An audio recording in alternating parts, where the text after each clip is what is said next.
আমাদের দেশে কিছু তার সিরা বক্তা নামছে এখন। একটা উচিত কথা কই, বক্ত থাকে আর তক্ত থাকেন যাই থাকে। আমাদের দেশে একটা বক্তা আছে তারেক মনোয়ার, আছে না নাই?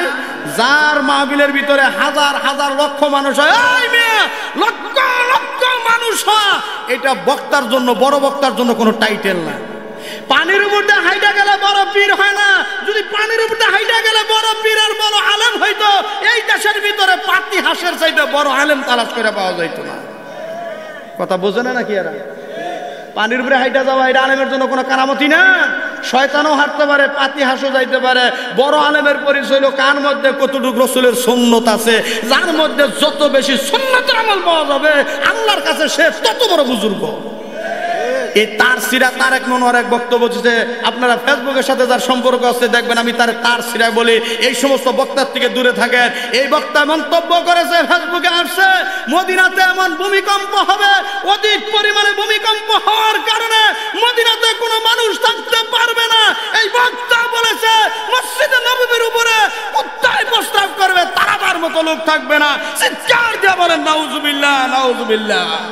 মদিনায় এত ভূমিকম্প হবে, মদিনার মানুষ সব পালিয়ে যাবে, মদিনার মসজিদের উপরে কুত্তা পেশাব করবে, তারও লোক থাকবে না। কিয়ামতের আগে এমন অবস্থাটি হয়ে যাবে। এটা কোনো মুসলমানের কথা হতে পারে না, মুসলমান বিশ্বাস করতে পারে না। মদিনাতে যে মাটির নিচে রাসূল শুয়ে আছেন, জীবনে একবার ভূমিকম্প হয়েছিল।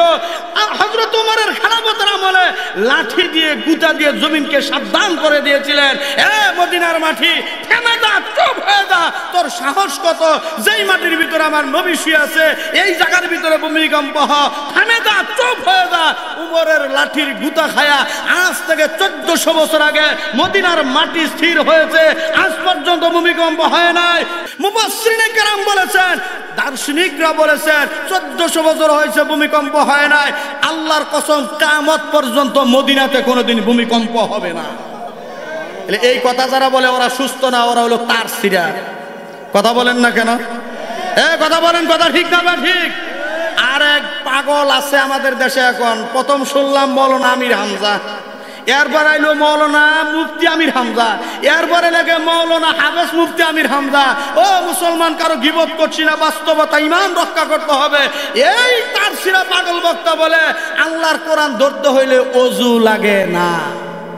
কোরআন শরীফ ধরতে গেলে ওযু করা লাগবে। এই যে আয়াত বলে আমরা মানুষকে বোঝাই যে ওযু ছাড়া কোরআন ধরা যাবে না। আপনি একদিনের জন্যও আপনার ইমাম সাহেবকে, মাওলানাকে জিজ্ঞাসা করেছেন যে ওযু ছাড়া কোরআন ধরা যাবে না? একটা আয়াত আপনি দেখান।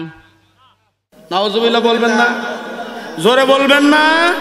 সুতরাং চিনে শুনে বুঝে শুনে কথা শুনতে হবে, যার তার কথা শুনলে হবে না। আল্লাহ যেখানে সূরা ওয়াকিয়ার ভিতরে বললেন লা ইয়ামাসুহু ইল্লাল মুতাহহারুন, আল্লাহর কোরআনকে অপবিত্র অবস্থায় ধরা যাবে না, আর সে বলে আল্লাহর কোরআন ধরতে হইলে ওযু লাগে না। কথাটা কি ইসলামের পক্ষে না বিপক্ষে? আল্লাহর কোরআনের পক্ষে না বিপক্ষে? বন্ধুরা আমার লক্ষ্য করুন, ভাইরা কি কথা বলতেছিলাম। আল্লাহর কাছে চাইতে হবে, মাজারওয়ালার কাছে চাওয়া যাবে না। এরা প্রস্রাব করে পবিত্রতা নাই, পায়খানা করে পবিত্রতা নাই, হালাল হারামের কোনো তমিজ নাই। এরা হক্কানি পীর হতে পারে না। কথা বলেন ঠিক না বেঠিক? আমার মাজারে তারা যায় আর গান গায়, আমার বাবা এমন গুণী, মুট্টা বাবা লয় না পানি। কথা কয় না কেন? কথা ঠিক কিনা? করে শুধু টানা টানি পর্দার ভিতর, করে শুধু টানা টানি পর্দার ভিতর, ফেরেশতারা গুঞ্জো মারবে কবরের ভিতর। জোরে বলেন, কথা ঠিক না বেঠিক?